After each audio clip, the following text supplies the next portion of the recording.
आज आपण एका अशा व्यावहारिक सुभाषिताचा अर्थ पाहणार आहोत जे आपल्या आळशीपणा आणि अयशस्वी होण्याच्या सवयीला थेट आव्हान देतं। हे सुभाषित आपल्याला सुखी जीवनाचा अचूक फॉर्म्युला सांगतं। धनधान्य प्रयोगेषु विद्या संग्रहणेषु च आहारे व्यवहारे च त्यक्तलज्जा सुखी भवेत।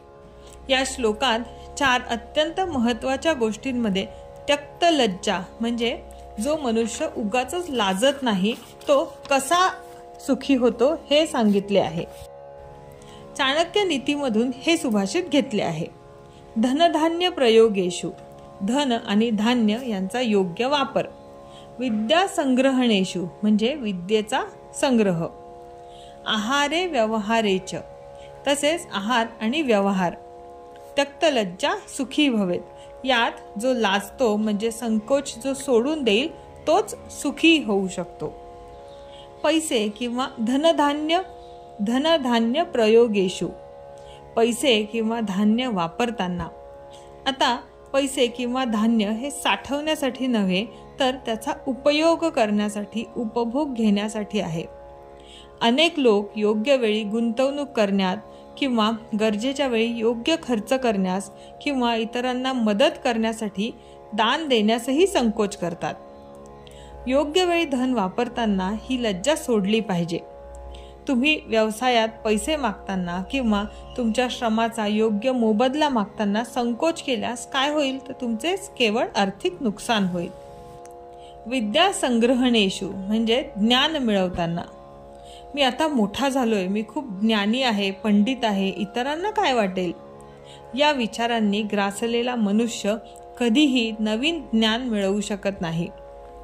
तुमचा गुरु असो किंवा तुमच्यापेक्षा एखादी लहान व्यक्ती असो, शंका विचारताना किंवा नवीन गोष्ट शिकताना लज्जा बाळगू नका। प्रत्येक यशस्वी व्यक्ती ही कधीतरी अज्ञानी होती, पण त्यांनी लज्जा सोडली म्हणूनच ते शिकले। आहारे म्हणजे आहार घेताना, जेवण हा काही केवळ पोटाचा प्रश्न नाही तर तो शरीर धर्माचा आधार आहे। अनेक जण सामाजिक समारंभामध्ये किंवा इतरही ठिकाणी पुरेसा आणि योग्य आहार घेण्यासाठी संकोच करतात, ज्यामुळे त्यांचे पोषण अपुरे राहते। आपल्या भुकेची, शरीराच्या गरजेची नेहमी कदर करा। तुम्हाला काय आवडते, काय पचते, किती लागते हे न लाजता योग्य पद्धतीने खा। व्यवहारे म्हणजे व्यवहार करताना, व्यवहार म्हणजे केवळ पैसा नाही, ते सामाजिक, कौटुंबिक आणि व्यावसायिक संबंध आहेत। तुमचे मत, तुमचा विचार किंवा तुमचे सत्य स्पष्टपणे मांडताना कधीही संकोच करू नका। जर तुमच्यावर अन्याय होत असेल तर तो न लाजता व्यक्त करा। स्पष्ट व्यवहार हा संबंधांमधील कटुता टाळतो आणि विश्वास निर्माण करतो। मित्रांनो, या सुभाषिताचे सार अगदी सोपे आहे। लज्जा आणि संकोच हे तुमच्या आणि तुमच्या सुखी जीवनामध्ये आलेले मोठे अडथळे आहेत।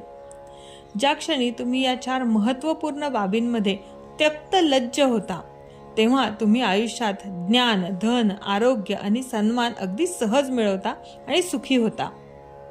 तुम्ही कोणत्या गोष्टींमध्ये सर्वात जास्त संकोच करता आम्हाला कमेंटमध्ये नक्की सांगा। हा व्हिडिओ तुम्हाला आवडला असल्यास लाईक करा आणि वैदिक विजडम मराठी चॅनलला सबस्क्राईब करून आपल्या परंपरेचे हे अमूल्य ज्ञान इतरांपर्यंतही पोहोचवा।